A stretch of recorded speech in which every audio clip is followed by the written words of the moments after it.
Hello and welcome to the Sterling Southgate Property Podcast with myself, Jonathan Southgate. Today we have wonderful guests with us today, two of them, two for the price of one, as I was told yesterday. At the top of the game, Zara and Alex from Archer & Co Estate Agents covering Forest of Dean and Chepstow.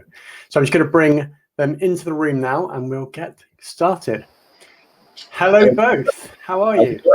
Nice to see you, mate. Thank you very much for joining us today. Oh no, great to be here. Great to be here. So tell us a little bit about your background before we kick off into the questions and answers. Over to you. Well, I'll start. So I'm the sales manager for Archer & Co in Chepstow. So I look after basically Zara and a few other associates we've got as well who are self-employed. My day-to-day run is making sure that basically the Chepstow side of the business is running smoothly, but that's also supporting Zara and some of the associates in the area as well. Zara, I'll let you carry on. So I just concentrate on the Forest of Dean area. So yeah, leave Alex to the Chepstow. And I think, like I said, obviously a slightly different setup, isn't it? That with Zara being self-employed, it's a slightly different model to what most people are used to. But we'll certainly give a bit more insight into that during the course of this interview, I'm sure. Well, it's a model that, funny enough, I've seen replicated, and more agents are going down that route. I mean, as mortgage brokers, we've had that similar model for a while now. That sort of umbrella company and then associates below it, and that's just previously prior to setting up this business is exactly the kind of thing that we did. So yeah. It's hopefully it's working well for everyone. I mean, I seem to be seeing sell boards and sold boards flying up, and you're very reputable in the areas you trade in. So hence, thank you very much for coming on to the live stream with us today. No. So first question, I suppose, always a good question to start with. How has the market been over the last 12 months? A lot of challenges, but yeah, how's it been for you guys? Just crazy. I was going to say crazy. I think myself, I've been in the industry 10 years, and same with Zara. But there are agents that we work with, and we know that being in the industry sometimes 30 years, 40 years, and even they say they've never seen a market like it. That it's just been such a crazy market and a very tense market as well. Even though it's been very good and very busy, there's a lot of tension. And especially now with stamp duty holidays looming and everything. So even though it's a very good market, it's still quite a challenging market. Obviously, we've seen increases in prices. If I think of the last 12 months in Monmouthshire, which is obviously my patch, if you will, I think prices have gone up by 11. But I mean, how much have they gone up in the Forest? We are just under 17% growth. Wow. Which we've never seen. I mean, Monmouthshire had always been slightly ahead, if you will, in terms of the growth. But I think a lot of people now coming up and are going further afield into parts like the Forest and down to West Wales, areas where I think it was a little bit too remote maybe before for opportunities. Obviously commuting to places like Bristol and London. But still, lots of local people we've been dealing with. We've had lots of people looking to take advantage of the increase in the equity they've had. Good. I've done the same thing. If it wasn't for the price hike, we wouldn't have been able to go and buy our new house. And I think a lot of local people have taken that opportunity with that extra, whether it's 5, 10, 20k in the back in equity, it's enabled them to put a deposit down on the next house, which I wouldn't have been able to do if it wasn't for the increase in prices. So yeah, I suppose it's what you make of it. And so the type of buyers that you're dealing with then for that part of the market update, I suppose, is looking at what type of buyers you're dealing with. And are we seeing a lot more people sidestepping or trading up, trading down, or is it a mix of everything? It's a mixture between the different patches, isn't it? Because it's interesting, because a lot of the houses that you've, like some of the bigger ones, they're going down. Yeah. They're downsizing because whether it's been because of lockdown, they don't want the house with it's too much acreage now anime. But then obviously vice versa, we've got people who are going up. So it's always been like that. But I think what it's done, it's really, I think, motivated people to get on with it. I think the first lockdown that we had, and we can't believe it's over a year ago, but that after coming out, that first lockdown was about just over a year ago since we came out, and we were very much expecting the market to be on its knees. Every property, even the biggest property industry coverages, papers, the tabloids were all predicting dramatic house price falls and that no one will be buying, and 2020 was going to be the worst market on record, and the exact opposite happened. Yeah, I remember those headlines. It could drop by 25%. Home sellers face 25% off their asking price in different areas. But that's what's remarkable about the price increases you're talking about there. When you consider the market was technically shut for 3 months from March through to the end, well, to July, really. Yeah. And even then, there was just such trepidation about, well, how are we going to view properties? How are surveyors going to? There's so much uncertainty. And for a market to bounce back from that level of uncertainty to 17% growth year on year is just, it's unbelievable. Yeah. But I think, there's lots of coverage now. I think maybe with the stamp duty holidays coming to an end, and obviously we've got things like furlough and various other things that will be coming to an end at some point, whether that will now in the coming months start to dampen the market a little bit. It's hard to say. I mean, that's the thing. No one can predict what's going to happen. I mean, every day everybody asks us, what's happening in the market? What do you think will happen? What price is going to do? And the honest answer is, well, we don't know. We don't know. We can only look at what the market is right now, which is good now, but there are so many factors. Deposit levels, again, the banks have been generous to, reduce the deposit levels required for mortgages compared to this time last year, but they could very easily change their mind again and put them back up again, which could limit the amount of people who are able to buy. And that's it. I think that you are beholden to a greater force than just buyer wants to buy and seller wants to sell. There is always that. In any market, there's a case of where's the lender appetite? What's that look like for that particular buyer for that particular property? And also, I suppose something that's different to the area that we operate in, looking at Monmouthshire area, the different types of properties that are available often come with their own challenges. You won't find an agricultural type property in the centre of London. It just doesn't exist. So you don't have those kind of challenges. Larger properties, acreage, all these things that lenders view differently. They're great challenges to have because of the wonderful area that we work in. But, there's still challenges nevertheless. I suppose we look at the stamp duty holiday and beyond. Obviously, first-time buyers have still got a decent wrap going ahead. So that might keep a little bit of pace to the middle lower end of the market. But it's that middle upper market. That's where the questions lie. And I think it'll all come out in the wash. And we said that in 2007, 2008 when the recession happened. It was always, it'll come out in the wash. It'll be fine. And lo and behold, it was. Everything bounces back eventually. So it's a case of clients: are they holding? Are they selling? What's that need to sell?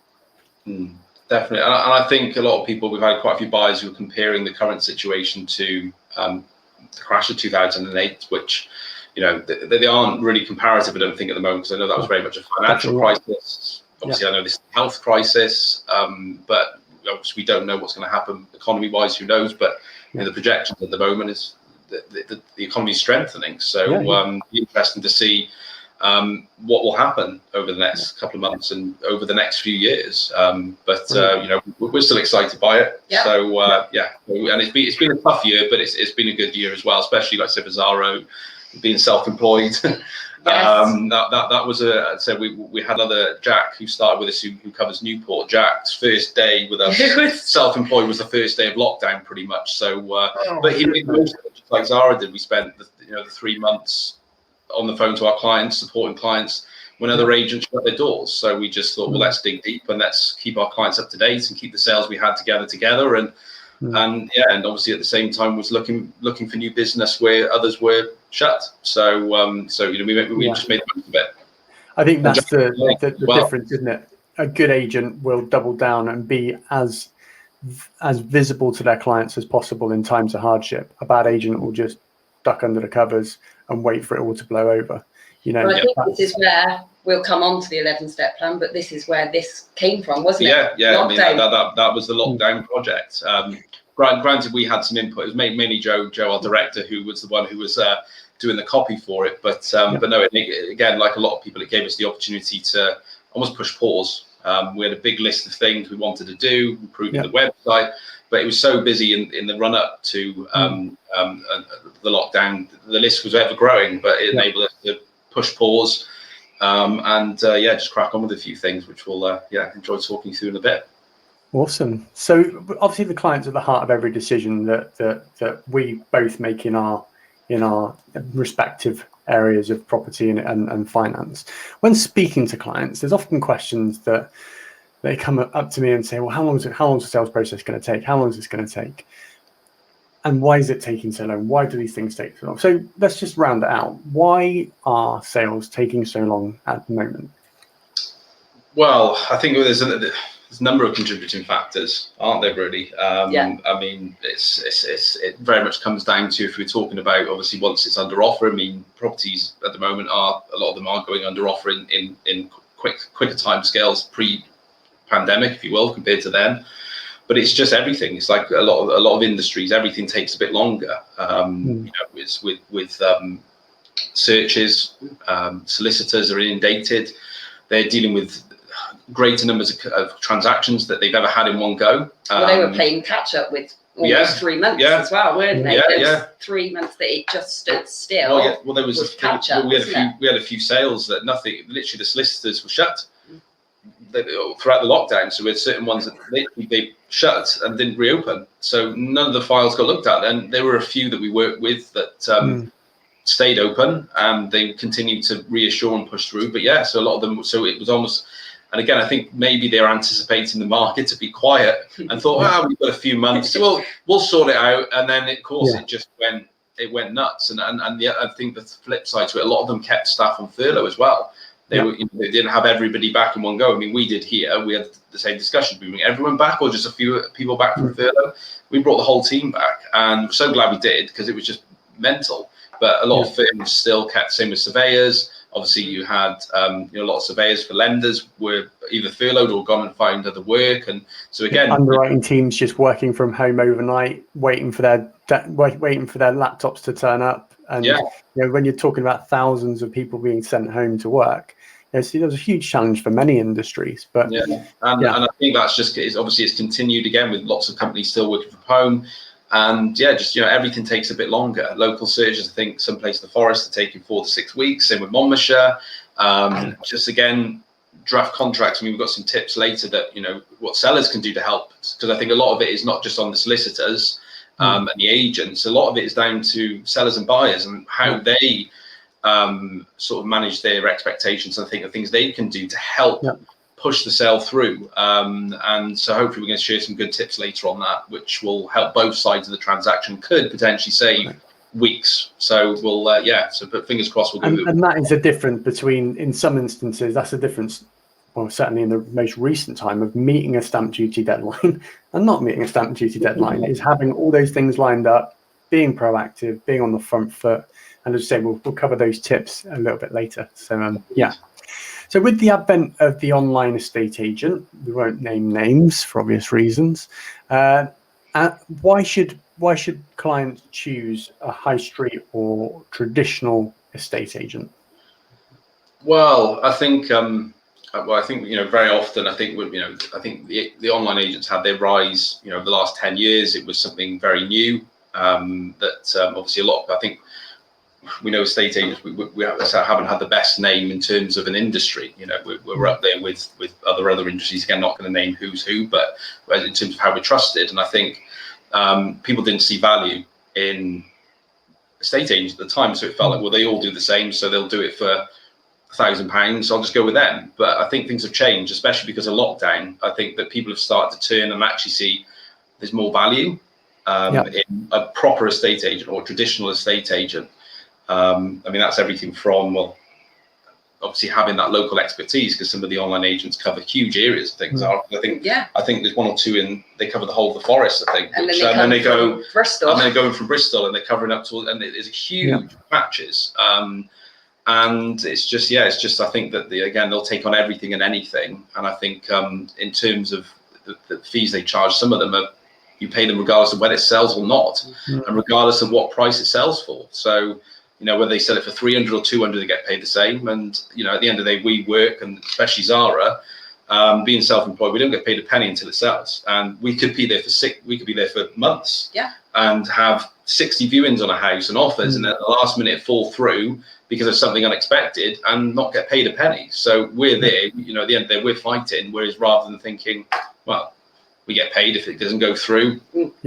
have already been paid. Some of them get paid on instruction. You know, it's paid when it goes on the market, not when it completes. So there's no incentive then, No. though, is there? no, No incentive to sell it, not even to think about selling it for the best price Yeah. and the best buyer. There's just no incentive. I mean, for me, as a step back, sort of financial advisor and mortgage advisor, looking at properties. I mean, I've got the Rightmove app open regularly. Not moving home yet, but you know, always looking at Rightmove. I think when you're ready. well, you know, well, we're down in Mega, which I've seen a few boards kicking about. Well, that's my patch. So give me a shout. Awesome. So the difference I've noticed between the online estate agents and traditional estate agents, and certainly yourselves are, you know, head and shoulders above the majority in this regard, is the quality of marketing material. You know, you are not going to get high resolution, good quality photos if somebody's being sent, a vendor's being sent outside with their camera to take it themselves and list it online. Now, that's point one. But obviously then you've got your videos and everything else that comes with that, the full marketing package. And you've only got really one shot to get the very best possible price for that property, because people are on Rightmove more regularly. They do see how long things are on the market for. And that first impression can be lost very, very quickly. That's what we say, isn't it? We've even I've seen there was one recently, I think, with an online agent that went up, and it literally went up with no pictures, saying photos coming soon. And so it'd gone on the market, and that initial 24 to 48 hours is when you're going to get your most activity. That's when the most people are going to see it. So uploading the photos a week later, you lose that. People don't know it's been uploaded unless you change the price or you do something. Rightmove and Zoopla and on the market won't tell people, oh, this photo's been out now. But you've got to get it right. But even the basics, things like floor plans, you know, no floor plan. That's one of my biggest gripes. It's a very small investment for most agents. It's not huge. You know, floor plans have been around for a long time, but we get so much feedback from buyers who get frustrated when there isn't one. But it's a very minimal cost to the agent, but yet they're not willing to invest even that. And that's what we point out to people is think if they're not even willing to pay for a floor plan, are they really going to be trying to push this property and get you the best price? Probably not. But we always do say, don't we, you can launch as many times as you want, but the most important one is, you know, do it right, and you'll only need to do it once. But it's, I think on the point of floor plans, I think it's really important, you know, again, that the buyer can make the most informed decision, and not knowing the layout, because photos don't tell you layout. You might have a video that shows you around the property, but you know, that layout, I'm that guy with the Tipex on the floor plan going, well, I could just take this wall out here. I could just do this with that, you know. So without a floor plan, I'm not viewing it. Simple as that. Like, that's as far as I go, which probably sounds a bit harsh, but well.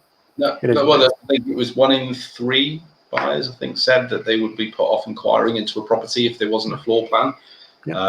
Again, to disappointment, especially now where people are vetting more than ever, you know, especially when the lockdown restrictions were a lot tougher and you were allowed to view houses, but you weren't allowed to go out and about on other activities, but you were allowed to go view a house as an essential thing. You know, people having to travel quite far to view a house. There's nothing worse than traveling up there and then finding that the wall you thought you could knock down between the kitchen and the dining room, you can't, because there was a toilet in between the 2 walls. And actually you're thinking, oh, well, if we'd known that, or the stairs were thinking, well, if we'd known that, we wouldn't bother viewing. But sometimes it's a very simple tool, but it should also be in my view, it should be in the disclosure. You know, you have to disclose issues with properties. You know, that should be, if someone's driving all the way from the southeast to have a look at a property, or even from Bristol in traffic across to have a look at a property, and they haven't got a floor plan, they can't make an informed decision before viewing it whether that layout's going to work.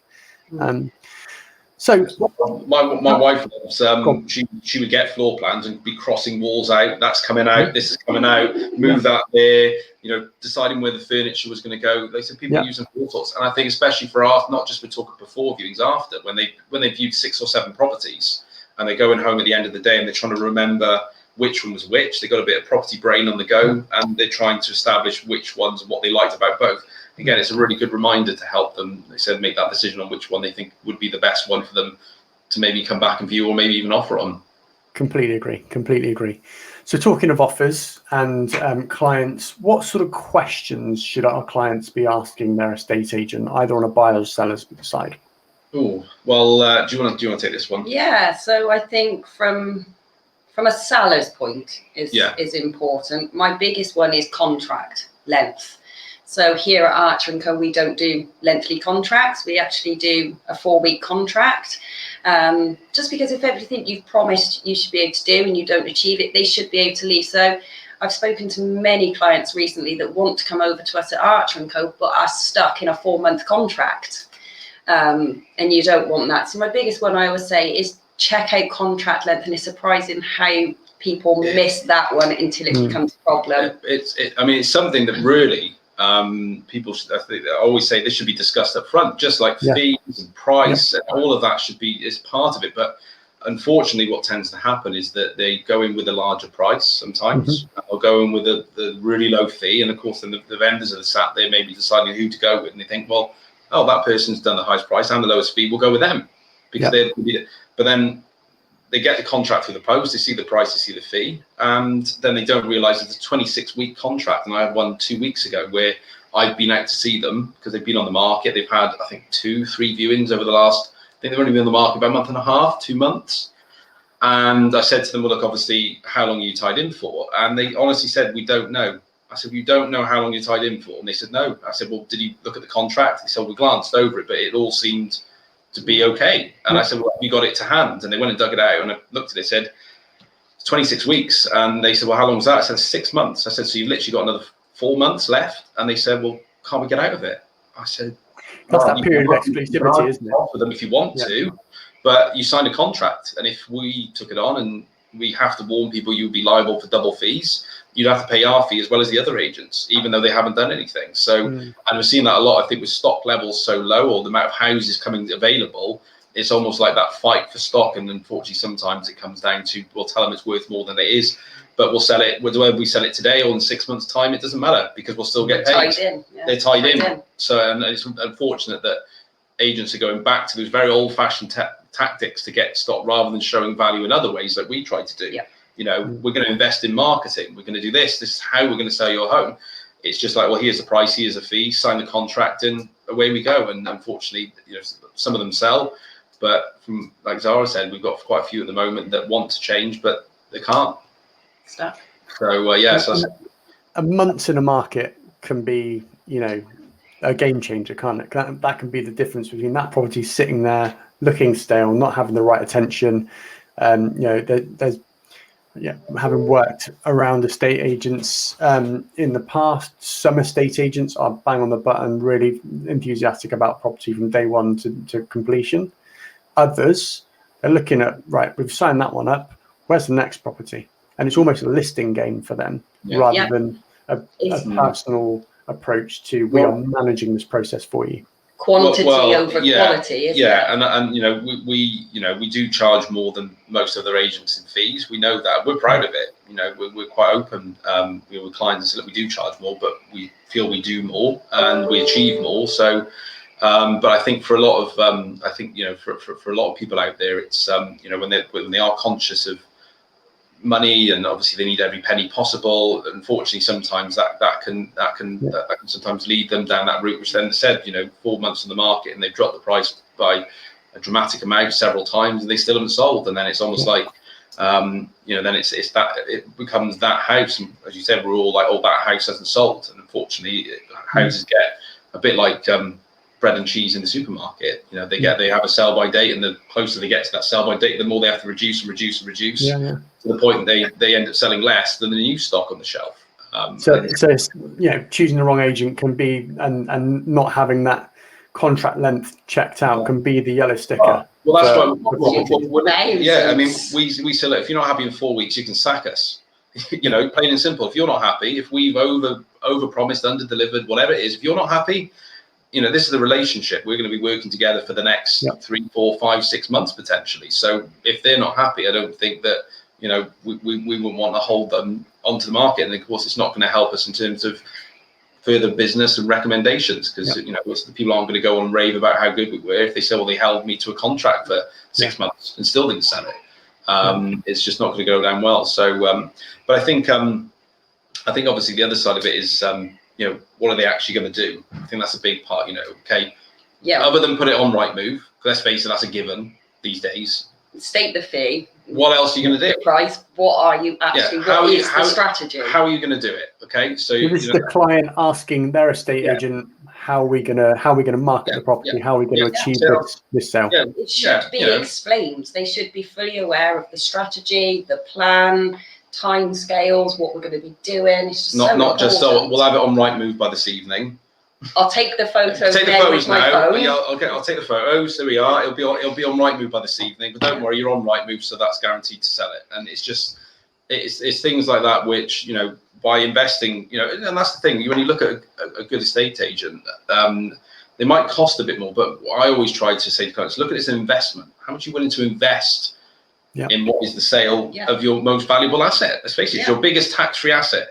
And you're going to put it in the hands of someone else for the sake of maybe sometimes it's like £1,000 difference in the fee. So this and sometimes, like I said, obviously then it's a costly mistake sometimes. And so look at it as how much they're willing to invest, and you said about taking photos as well. I mean, we use a professional photography company, isn't it? It's not me, it's not you, it's not someone trained in the office. Well, we say you wouldn't ask an agent to take photos of your wedding, would you? So, but you get the professionals in, wouldn't you? Fair enough. You get the professionals in because they know what they're doing. They know how to get the right angles and how to make sure you can edit it, make sure the rooms don't look overly dark. And I've seen some photos, and there was one I lost to another agent going a while back, and literally it was a beautiful light house, but the photos made it look dark, and I just couldn't believe. And so we've got some examples in our 11-step plan, but it's really, and especially in this day and age where, like I said, you can even take a half decent photo on your mobile phone and still see photos popping up that you think, how have you managed that? But same with the videos as well. So we use, again, that's a separate company, isn't it? Production team that come and do the videos. But we've seen one once that made us feel like we were on a fairground. Well, it was just swaying left to right throughout the thing, and it was like almost made you feel a bit sick watching it. This is not right. Professionals for the right reasons. I've seen some where they forgot to mute the sound, and we can use the agent breathing around the property, puffing and puffing as they go up the stairs, and you just think, oh my, this is. Unfortunately, like I said, it's. But they're done in 10 minutes, whereas I did one yesterday with the videographer, and it took us probably just over 2 hours. But it's great getting it right. Job done right doesn't need to be done again, does it? That's right. But I think the biggest question, I think probably the last one actually probably to cover off, which I think is, for us when we're trying to show value, is about how much are they actually going to achieve, or on average, how much do people achieve? Yeah. What are their stats as such, isn't it? Well, I think so. How much we had? Obviously, we always have a look, and some of them, they were what? They were. How much was that one we did look at? Oh, I don't know. Those dainty. 94 or something. 94% of asking price or something. I think it was. Whereas I don't like mine going below triple figures. No, well, Zara's, same here. We've had some which have gone, above the 100% of the marketing price. We never say asking price, but some of them we've seen, and they've sold, but even sold within a week, and then you see them on land registry 3 months later, and they went for 20 grand under what they're on the market for. And you think, well, that's sold in like 24 hours. So how has it gone for 20 grand less? If it just sold straight away, it should have gone to market. We would have just said, don't even do it, even before they've gone on the market sometimes. Especially with the level of demand across the market, right? So, in our area, around the sort of mega area, had friends who have sold properties recently, and they said, we put it on the market, and we had 6 viewings on the first day. That's busy market territory, and it can go as high as 8+++, can't it? But how many did you? I think the record one we had was 47 viewings. Yeah. Wow. Over 2 days on one? Yeah, well, though they said, we had, that was over 2 weeks, that one was. I think there was one where we had, like I said, 20-something viewings over 1 day. So it said scheduled appointments back to back. Emma, bless her, she's very kind to stick it out because unfortunately that property didn't have any furniture in it. So she was literally there from morning. She had to take a packed lunch with her. But yeah, the record. I was going to say that is like camping outside. She may as well number, isn't it? Yeah. But no, we had one where, again, was just after the lockdown started, so we were there for almost a week because we were allowing half hour for the view and then 15 minutes in between each viewing, so people had time to leave. You know, if anybody, we're wiping all the surfaces down in case anybody touched anything. It was to make sure the property was aired. So make it COVID safe.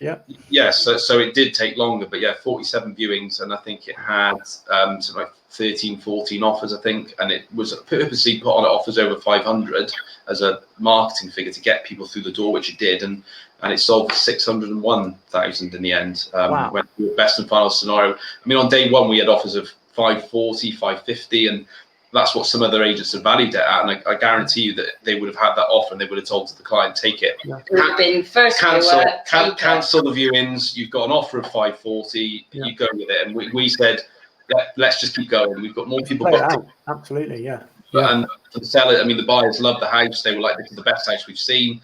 We're going to be here forever, so they didn't mind paying a bit more for it. And also, like I said, the sellers, for them, it was just like, again, another 50 grand more than they were expecting to get. So it was awesome, great result all round, in all fairness. So and that does just show don't go with the first buyer, doesn't it? First viewer, don't sell off market, always launch it, always generate the interest.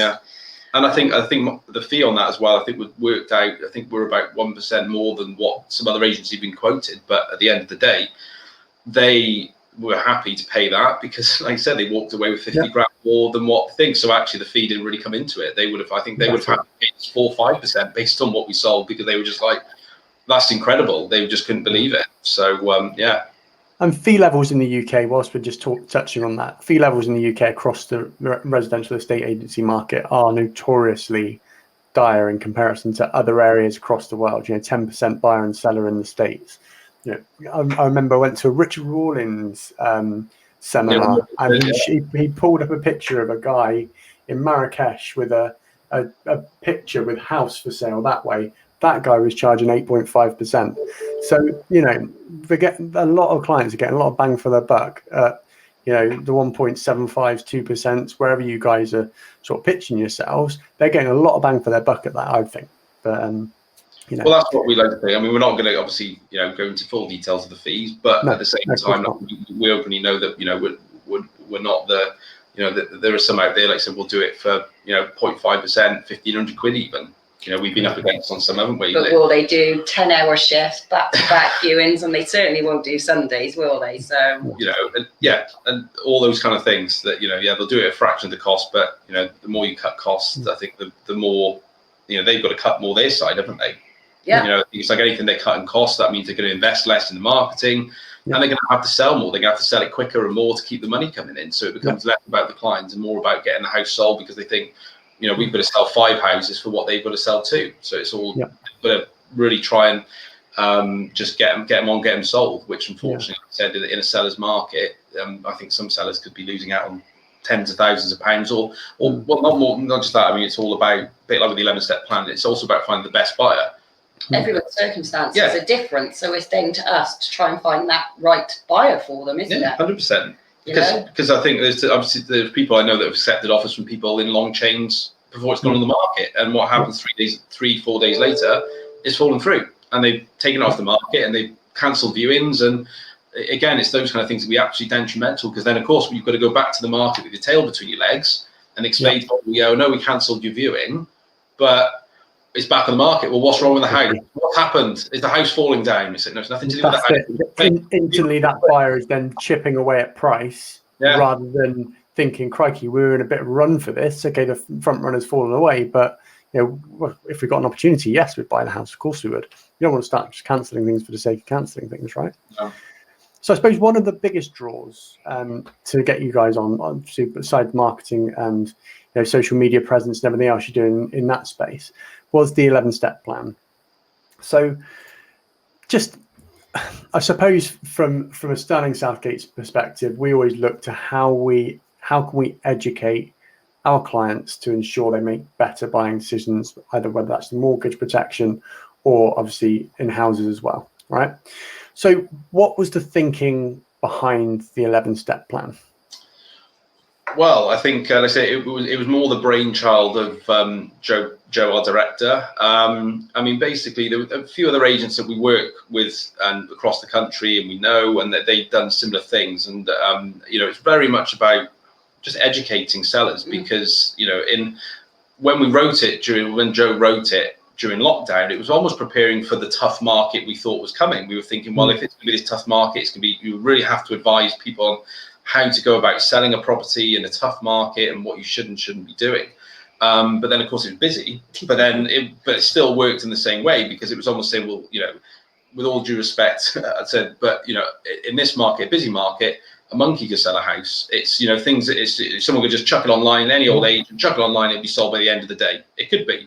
You could do that. You could put. I mean, some sellers could put it online for themselves. I think there are websites you could list your property for £1 if you wanted to, and sell it, and you do everything yourself.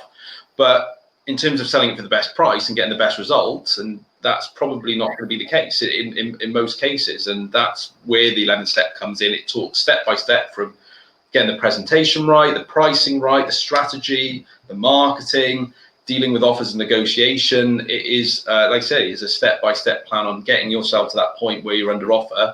And it gives people an insight, because I think people often underestimate how much work we put in. I get a lot of drip from my mates saying, all you do is drive around, see a lot of nice houses, and you bet you have a right old time. I said, yeah, we do. We see some beautiful places, but it's those long nights where I was up at 10 o'clock last night replying to emails because I've been out all day, and we put a lot of work in it. So it's giving people an insight into actually how much we do. Yeah. Especially you, Zara, because like I said, it's not a 9 to 5 to me. I can't say 5 o'clock, shop shuts, put the phone down. Well, it should be that with me, but it's not. It's not. It's not because, but that's that's real estate. But I do think we get involved. For me personally, I feel it with my vendors. I feel like I'm in it with them. Yeah. Isn't it? And I think that's where the 11 steps is something that we try to show people. That we are in this with you. We're working together. This is what we're going to do. And when we talked a bit earlier about what are we actually going to do, we're like saying, this is what we're going to do. Have a read of this. It doesn't necessarily say in here. It's a generic guide. It doesn't say, hey, use Archer & Co. Use us with a great. It just said this is a generic guide to selling your home. So that could actually come in useful for somebody if they were in Manchester, actually. Yeah, anywhere. This applies anywhere. We've even got as far as adapting it for the current COVID restrictions about video tours and hosted viewings and all sorts of things in there to help people understand what it is like selling a property. But it could be applied for any property, basically. For me, it felt like a blueprint for success. And I think in a market when, as I say, things are selling quickly, so if you don't position your property correctly, you're not necessarily going to get the best price. If you don't market it correctly, you're not going to get the right viewer numbers you need to make sure you hit the numbers. So it felt like a blueprint, and hence when I read through it, there's some really, really good stuff in there. And I think anyone who is thinking of selling just needs to get a copy, download it. Yeah. I say, regardless of where you are, I think download a copy, get under the skin of what this process really takes. I mean, people see the sold board, but they don't see the hours it takes behind it to get to that point. From as you say, all your outlay is right at the start. You're going out there doing the video tours, photographs, everything before you hit the button on that property. Yeah. So there's money being spent already before you get there. Yeah. Well, sometimes we can invest hundreds of pounds in just getting the property ready for sale, photographers, videographers, postcards, sending postcards out when it goes to the market. There's a lot that goes into it, and I think that's what like as we said earlier, how much is your agent willing to invest in the sale? Because if they're just going to take photos on a phone and put it on the portals, then it's actually not going to cost them all that much realistically. But it's everything else that comes with it, and marketing is used in combination. It's not just one line. Say, I use this one. It's a bit cheesy, but it's like fishing. The more lines you put out there, the more likely you are to catch something. The more avenues you cover, and the more places you put it, the more websites, the more local adverts, the paper, postcards. The chances are, and we've had people even the back of Zara's Instagram, like. I mean, I did a video once, and within 3 minutes, somebody was on the phone for a viewing on it. We are moving rapidly towards the age of the digital agent, and I think this is the difference. You can now raise your digital profile, and again, as a mortgage broker and owner of a brokerage, it's a case of being, I've got the mobile, I'm your advisor in your pocket. We'll put some educational videos out there for our side. For you, it's making sure the properties are out there, they're looking their best. See, the age of the digital agent is here, and it's been brought forward by the pandemic. People want to see you on Instagram. They want to see what the business is up to on Facebook. And I think that is, whilst we might not have the local traction yet, you're going to be ahead of the curve, because they're doing this stuff already. The Knight Frankie type estate agents in the city in London have been doing it for a few months, maybe years, getting that kind of digital profile, and you're great to be ahead of the game with that. And if you're getting in, I had an inquiry from a client last night, put out a video, 10 to 10, like, okay, can you have a chat with me about the mortgage tomorrow? Brilliant, yeah, let's get you in. Excellent. I think we've got to be accessible, right?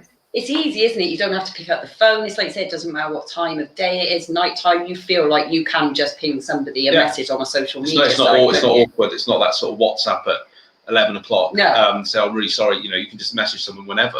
But it's something that we started doing more because of lockdown, and we're constantly. But Zara's been in all fairness smashing it with the social side of things more than myself, but. We've been doing hosted videos and again showing those on Facebook, and they've been getting a lot of and interesting. I was with someone today, and they said they've seen a lot of the videos we've done, but they said that they hadn't commented on any of them because they were quite private. They said, well, I don't want people thinking that I'm moving by liking your videos, but she said I've seen every single one. She goes, I've literally watched all the videos, and it just goes to show that you never know who's watching. So we're definitely something we're going to try and do more and more on, isn't it? And you're known for your socks. Yeah, and my socks. And Zara's known for her heels as well. So I've noticed those heels in some of those videos. Like, crikey, I've never put on a set of high heels myself, but I don't know. You walk on some of them. Years of practice. Years of practice. So let's talk about top tips then. This is my favorite part of our podcast, and every single one of our people we have come onto our podcast, we always ask them for a set of top tips. So first up, we're going to start with you guys. Top tips, 3 tips for sellers. Well, I'll go first. I think that probably the biggest thing at the moment is we talked about sales taking ages, taking longer than expected. I talked a little bit earlier about things sellers can do to help. Now, one of the biggest, should we say, issues that we have in terms of timescales is the difference between when contracts, sales agreed, and draft contracts are issued. So what typically happens is you agree an offer where we've sold the house, amazing. You contact the solicitor, say we've sold it. They go, oh, great, fantastic. We'll send you the paperwork. So that solicitor takes a couple of days to get the paperwork in gear. You send the paperwork. It arrives, it goes on the coffee table, we'll get round to it this weekend, and people look at it and there's a stack and they go, my God, is that how much we got to fill out? And they go, oh, we'll get round to it the weekend. They think, oh, we've got the kids to deal with, we'll deal at the weekend. But the weekend comes and then life happens. And I think what happens is that people start going through it and they think probably info questionnaires, I don't know any of this. And they're thinking, when did we last have the boiler serviced? And it's all these things, and they've asked for a guarantee for this, and it takes time to get it together. And I think the UK average between a sale being agreed and the paperwork being returned to the solicitors in the UK is 4 weeks. It takes almost a month for people to get the paperwork back to their solicitor, and we have to chase some of our clients sometimes and say, look, you need to get on with it, because again, they'll be the same clients that will ring in 6 weeks saying, why is nothing happening? What's going on? My solicitor says they haven't heard anything from the other side. It's like, yeah, because they haven't even issued a draft contract yet. The thing is, the buyer's solicitor won't do anything until they've received that draft contract. They won't even, and of course, then they advise their clients, don't spend any money, don't apply for your mortgage, don't book your survey until I've had that draft contract and I've checked it over. So sometimes you could lose 4-6 weeks of a sale, nothing will happen. And so what we try to encourage sellers to do is get legally ready. Speak to a solicitor, just like you would a financial advisor when you're going through the throes of putting your house in the market. get yourself legally ready. Even if the solicitor says, "Oh, don't worry, ring me when you're sold," say, "No, if you could, just even if I've got to pay for it, could you just send me all the paperwork now?" You can even download them. I think you can download the Law Society T10 forms, fiction fees. You can download them and just start going through it bit by bit. And then by the time, hopefully, that you've accepted an offer, your solicitor can go bang straight away with the draft contract, and it puts the influence on the buyer to get on with things, book their searches, pay for their survey, speak to their advisor, get the mortgage offer, try and set up as quickly as possible, and it could save weeks.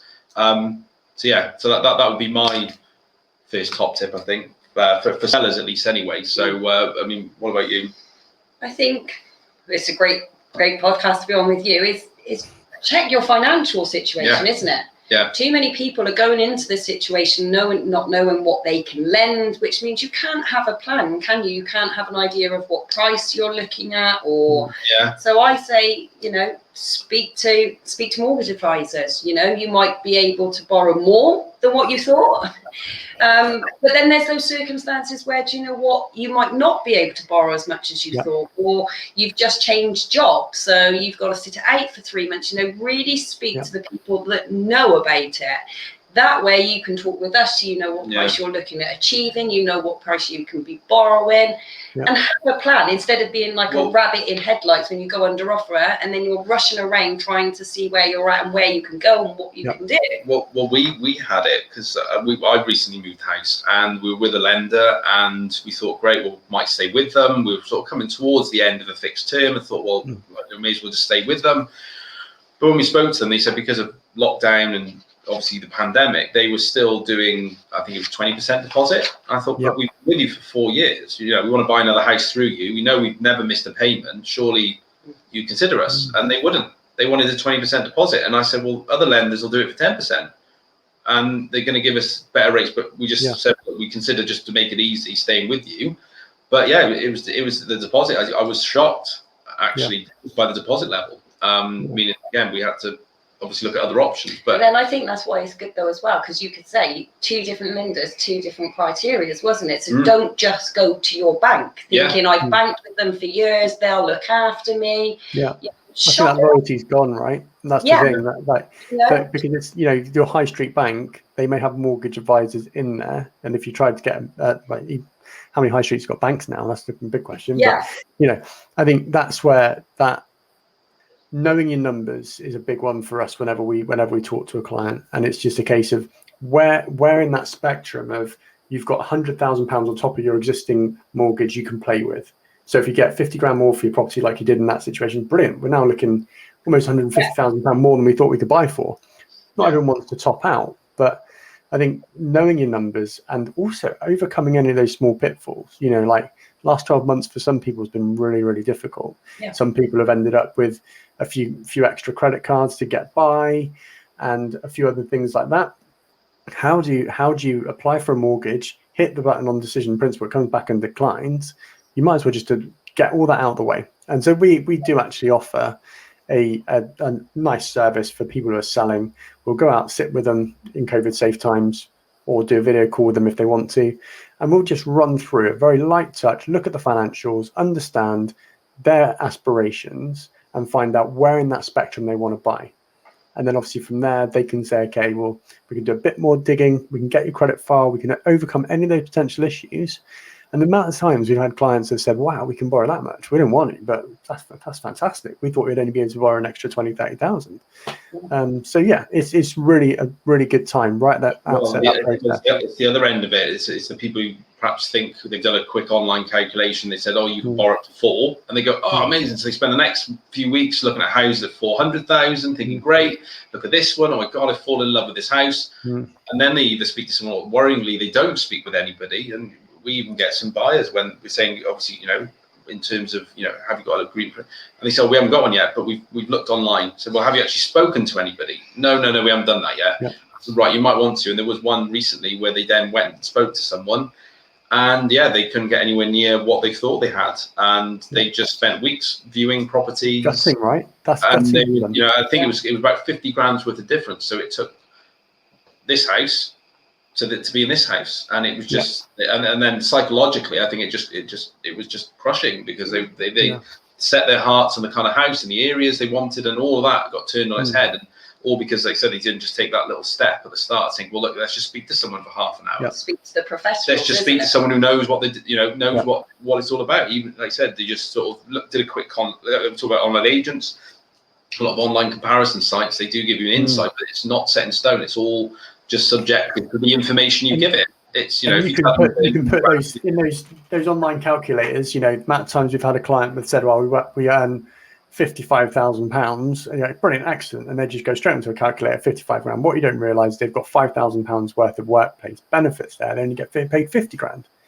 That can be a £25,000-30,000 difference between the mortgage they could apply for and what they actually can achieve.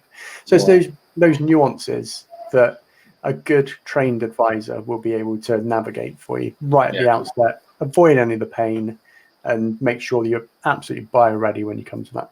Yeah. Brilliant. Tip 3 as well, which I think in all fairness we've already covered off quite a bit, which is basically just don't opt for the cheapest agent. I think that's in this market, in my view, the cheapest agent is the one who gets you the most money and has you walking away with more money in your back pocket. So it's what you sell for minus the fee. That's the only way you can work out which agent cost you the most, because if you have an agent that sells a property for 200,000 and they charge you 0.5%, and you're an agent who got you 275,000, but they charge you 3%. Which one's a cheaper agent? It's the one that has got you walking away with more money in your back pocket, even though the fee is 6 times what the other agents quoted. Actually, they were still the cheaper agent by a mile. I think that's probably the biggest bit of advice. People don't just focus on the fee. It's like I said, it's what are they actually doing? What are they going to achieve for you? What value are you getting rather than how much are you paying? And that's the difference, right? So, I mean, we always used to, when we were doing selling property, I mean, this was coming on almost a decade ago now, but we always used to, if someone was chipping away at fee, we said, what do you want us to take away? Do you want us to take away company viewings? Do you want us to take away the brochure? What bit of our service do you want us to discount to make it more affordable for you?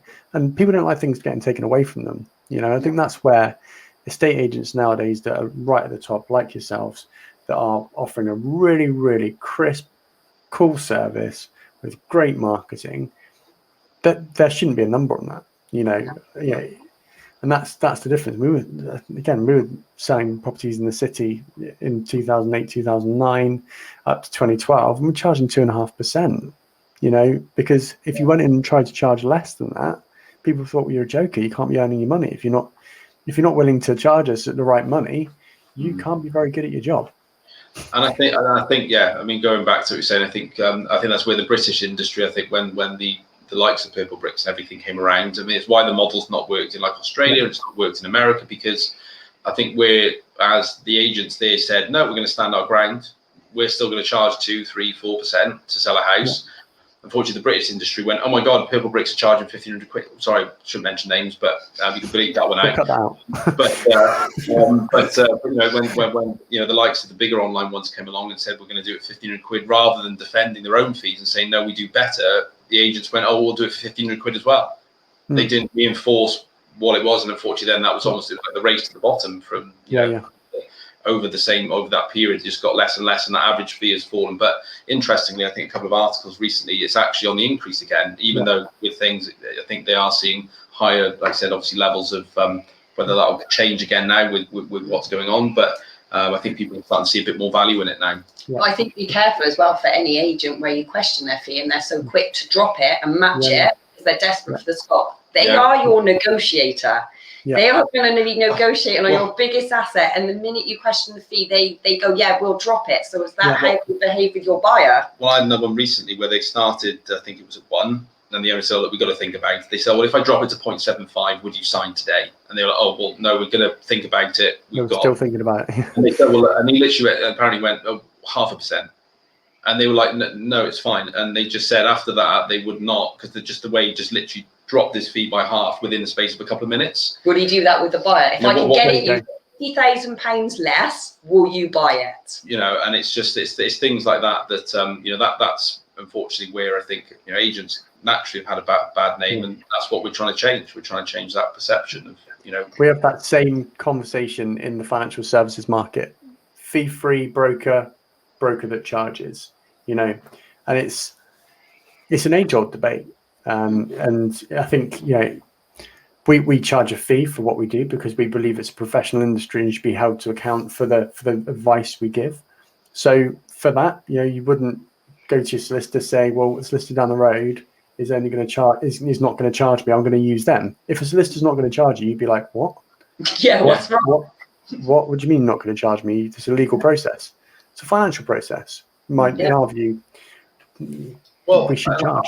I've always been a fan of the same. I think people prefer to pay more for something they prefer. If it's something they prefer, and that's where, I think you've got to really stick. We do try to stick to our guns and say, well, this is what we do, this is what we charge. Because, like I say, we truly believe if people are going to sign up with us, they're going to sign up with us regardless whether we're 0.5% or whatever. It almost, the fee doesn't come into it. It's like, do you want to instruct us? Do you want me to, or do you want Zara, or whoever it may be? Who are you going to trust with your most valuable asset? Me or the bloke who's just come around and taken a few pictures and is going to come back to you in a couple of days with a valuation? Who are you going to go with? Who do you trust to look after your biggest and most valuable asset in many cases? Service over cost, isn't it? It's got to be service over cost.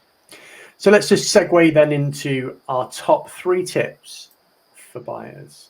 Okay, so over to you guys. The biggest one is just ring, isn't it? Register your details. You'll be alerted. We can have a conversation. We're humans, we're just normal people. I'm a forest girl with a family, with boys that go to a local school. I'm just a normal person. Yeah. I can get a much more understanding if you're on the phone. What is it you're actually looking for? Because I know my area. But the other one is like what we've touched on is social media. So if you register with us, you're going to be alerted the minute we launch something. If you're following us individually on Instagram or Facebook, you're going to get little snippets, little insights to coming soon. Previews, So, I put on there yesterday some videos of the videographer. The property's not going to be launching probably for another 5 to 7 days, but there's already people that are aware that this is coming now. Yeah, good. So just speak to us, just reach out to us, ping us a message on Instagram, whatever. Yeah, and we're here to help. I mean, that's the thing. I think people again might be a bit worried about ringing an estate agent and leaving details with. Think we're going to be bombarding them, but we have seen more people now. I think because of properties going live, not with us, but with other agents, even going live under offer. They're not even going on the market, and they're gloating on social media, sold before it went on the market. And they're thinking, well, how do I find out about these properties? But we said, speak to agents, register with them, I'm not saying bombard them, but, keep in touch with them. And like I said, if they know you're looking, then hopefully they'll be in touch to let you know when something new is coming up that could be a good fit. So, approach us. I've got an anecdote about that one, actually, because before we moved to Mega, the last house we did, we spent a few years doing the place up. And when we went to look at the house the first time, we'd called an agent and said, look, we're looking for something this particular street that needs a bit of work, doing to it. Have you got anything coming soon? We called a couple and they said, we'll take your details and we'll send you emails when it comes out. One agent turned around to us and said, do you know what? I'm actually in a conversation with the client at the moment. It would be helpful, actually, if you could come along. Well, okay with the vendor, but if you can come along, we'll show you around the place. And so we had a little look around it. We went away, did some thinking. Place got launched, and then there was a bit of a bidding war, but we eventually got the house. Now, because we were out of area, if we had found that property launch would have taken us a couple of days to take time off work to get down to view the property, etc., etc. So luckily, this estate agent took the initiative and said, buyer, seller, connect. Great, excellent. They completed an instruction, but we're still going to launch it. We're still going to drive the process and make sure that the client gets the best deal. Yeah. And I always like to remember that we deal with people. At the end of the day, I know we sell houses. That's the physical entity in the transaction, but it's dealing with people, and obviously it's a very emotional process as well. So we're here to help guide people, give you advice whether you're buying or selling. At the end of the day, we're here to help. That's what we do. It's what we love. It's real estate, and estate is something that you fall into. I didn't intend to get into it. It's just one of those things. But absolutely love it, and it's our passion. It's what we do every day. So we're more than happy to take a bit of time to speak to people if they've got any concerns on both fronts. Tip number 2, then go for it. Well, be organised. Yeah. Be ready to offer. We love an organised buyer, but I think, again, like we said earlier, about people not even having the agreement in principle, or they haven't got their own property on the market yet. And just, I think if you can be an organised buyer, especially at the stage of offering, when we're discussing, especially in situations where I see a lot of on the private house forums, people say, oh, we missed out on another bidding war, and I don't understand why we're not getting these houses. But I guarantee you, looking at some of the offers we get sometimes, and there's no information. They've got proof of deposit. They haven't got their solicitors. Yeah. They haven't spoken to an advisor, their agent. They haven't got chain details or anything to give us. And so you need to speak to your agent. Say, look, I'm going to be offering in some way. Expect a phone call. Yeah. Make sure because we ring someone, they're like, oh, is that one? I literally had one last week. Oh, was that sold? Oh, right. Oh, I have to check with my colleague on that one. They didn't even know the house is sold. The agent couldn't give us any information. 3 days it took us to get some chain information just from them, just to confirm. So speak to your agent, say, look, I just need you to be crystal clear if you get any calls from agents, get your mortgage and principal, proof of deposit ready. If you're borrowing 10 grand from your great auntie Val, get a letter from her confirming that she's giving you the money. These are all things that agents will ask for, or should ask for, I should say. That not that all do, but again, make sure you've got all your ducks in a row, because if they're sat there with a client or on the phone to a client saying, we've got 1, 2, 3, 4, 10 offers, you need to make yours stand out. And and if you're that buyer that's sitting there and you've got all those ducks lined up, you've gone to your agent, right? This is my offer, nicely in writing. These are my estate agent's details. These are my financial advisor's details. This is the solicitor I'm using, and this is what's going on in my chain. Then instantly, as an estate agent, when you're looking at the balance of offers, if you've got that place someone who's like, well, we've sold a house, okay, great. Have you spoken to a mortgage broker? Oh no, we've been online. We know we can afford it. How about your solicitor? Oh yeah, we're talking to a few. We haven't got anyone lined up. You're gonna say this buyer is switched on. They're proactive. This buyer, they've offered the same money. We're waiting for information from them, because obviously you've got to deliver the offer within 24 hours or promptly and in writing, haven't you? So you're going to be, if you've got those two individuals in those two situations, you're going to end up with one where you're going, these guys are on it, and that should be the buyer, really. Yeah, and I think that's So we love an organised buyer, and of course our sellers do as well, especially when they're worried about, will the sale fall through? What if it takes too long? All these worries people have, to be able to go to someone and say, look, we've got everything we need. We've got their solicitors. They've already got a surveyor lined up that they're speaking with. All these things, and that's going to, when they're putting the offer forward, it's going to make people go with that, because it's the safest option, and people often choose the safest route. And they think that seems, and there's no guarantee still, but people will often feel that seems like the safest option. That's going to guarantee me that the sale is going to stand a much better chance of going through. So literally when we talk about, to our clients, first-time buyers, home movers, we talk about building a team, and that's exactly that. In our first-time buyer templates, when we send them out to client to first-time buyers when they first register with us or give us their information, on that guide it says, this is my solicitor, bang, fill it in there. This is my mortgage broker, bang, fill it in there. Normally, hopefully they're using us, but and the same with surveyor. Those 3 areas are absolutely critical. If you can build a good team of people you trust and you can lean on, then you're going to be in better shape. You're going to give yourself the best opportunity of getting that property over someone else. Yeah, that's my view. 100%, and it's just in a competitive, but even in a tough market, if again things aren't selling, you still, I think, you just generally make yourself organised. It's the biggest people make. It's the biggest purchase you ever make. Yet I think people do more planning when they're going to go choose which sofa they want to buy. They're making sure they spend more time making sure they've got all that right and they've measured it and everything's right, so they know when they go ahead with it. But so some people go in with their eyes wide open and know that you're going to need to be organised to be in chance. And I think that brings it. I suppose point 3 is, honestly, if there's a house you like, go for it. Just go for it. Don't hang around. If it's the right fit and you think it's going to be a good fit, don't dither in this market. The market won't wait. I mean, we will drag things out to allow everybody an opportunity to view, but as we know, a lot of agents will sell it within to the first person or sell it on the first day of viewings. And it's unfortunately sometimes not even call people to say, oh, hi, I know you viewed it yesterday, we've got an offer on the table.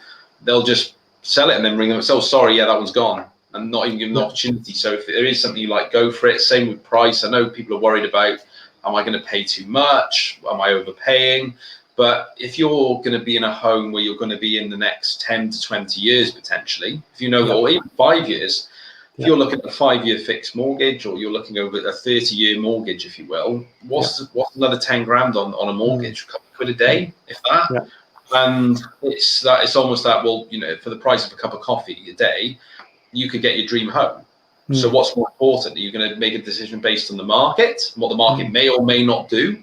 Or you're going to make a decision based on the fact that you could get your dream home and you could be in within the next couple of months, and that's it for the next 5 to 10 years. And I think reducing it to the ridiculous a little bit sometimes is that, it's just taking that worry out of that. Don't worry about the price. Obviously, if it seems very obviously over the top, then of course. If there's a 2-bedroom terrace in the middle of Chepstow and they're asking 600 grand for it, you might go, maybe it might be worth. Some aren't far off. But if it seems a fair market price, and you think, well, even if you've got to pay a little bit more than what you were hoping to, if it's the right house, just go for it. Because I think we've got buyers now that look back and say, oh, we know we should have bought that one. We wish we'd offered more. We get it all the time. Or it's even just let us know that you're interested, so that you've made your presence, isn't it? That we won't roll ahead with something. You just talk to us. We get some that will say, oh, we're not sure, we're just thinking about it, we're viewing some more others. So the feedback we give to the clients, they liked it, but they didn't. They're not they said they got a few others to view. They're going to let us know if they're interested. We'll keep in touch with them.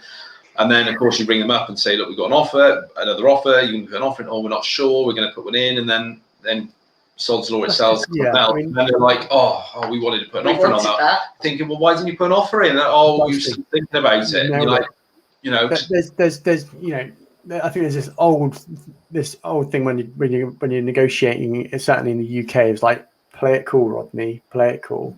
But pointless, absolutely pointless. Yeah. Just be honest. Wear your heart on your sleeve. If you like the place, offer on it. If you don't get it, then fair enough. But if you don't state your interest, there's nothing to say that anyone has to keep you informed at all.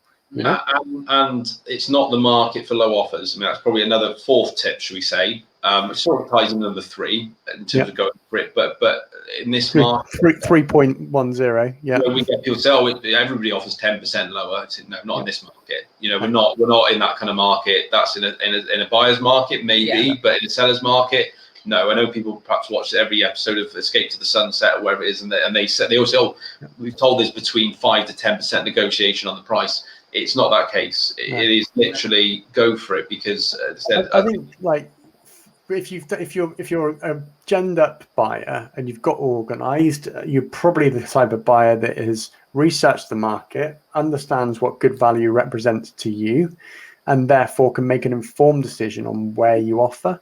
But it's got to be market led. It's pointless saying, well, in 2006 this property sold for £174,000. I've looked at it, forget it. It's on the market. If it looks way out of kilter, as you say, if you're a 2-bedroom terrace in Chepstow and it's on for 600,000, then clearly alarm bells are going to ring. But if there's the evidence to back it up and it's within your price range, then Well, the other thing I've said to a few people is, look, this property's value has gone up by £50,000 over the last 5 years. So if the projectile carries on, in another 5 years, this property will be worth another £50,000. So in terms of your deposit, right now, you've only got to invest to go up by another 10 grand. You've only got to invest another £1,000 for a 10% deposit. So the question is, do you want to invest £1,000 now to make another 50 grand in 5 years' time? That's the real investment. And I think that's, remove that thought that, especially if you're having a mortgage, is that, obviously you're only having to worry about the deposit levels and making sure you can afford the deposit and the repayments. But don't worry about the minor figures. I think if there's another 10 grand on the mortgage, but they'll allow you it, then use it. Don't feel afraid that. I think sometimes people feel like it's almost like got to it's like giving a bag of cash over. They're handing 10 grand physically, but a lot of the time we'll never. I think I won't be seeing any of that money until I'm probably 75. There you go. So the way things are going at the moment. So but that's pretty much I think that'll be our top tips. Brilliant, amazing. Well, look, that rounds off today's interview. So thank you so much, Zara, Alex. Yeah, some real great content there that I think a lot of our clients are going to enjoy. People will be listening back to this on playback, and obviously we'll be editing it and sending it over to you so you can do what you want with it yourselves and put it out to your clients if you want to. So if people want to get in touch with you, how do they go about doing that? Well, obviously, as we say, call us, ring us. If Zara, get in touch with her on social. Like she's that soon where she's certainly taking a hold. But no, I would say ring us in. All our numbers are on our website. Head to the website. You've got all of our telephone numbers, personal mobile numbers as well. We've got no issue sharing those as well. So again, just get in touch. WhatsApp, whatever's easiest. Yeah. Whatever's easier for them, basically. Whatever works for you. We're fairly open. So Awesome. Well, that's us for today. Big thank you again to Zara and Alex for your time and for speaking to us today. If you'd like any further information on anything we've covered today, please do get in touch with Zara and Alex on their social handles or call the office the old-fashioned way, pick the phone up. Pick up the phone. And obviously, we're here as advisors, mortgage advisors at Sterling Southgate on Instagram and facebook.com/Sterling Southgate. We've got Chepstow telephone number. We're in the area. We love Monmouthshire. We're delighted to have you guys with us today. So I really appreciate that. And that's us for today. Thank you very, very much. Take care. No problem at all. Take care. All the best. Cheers. Bye-bye. Bye.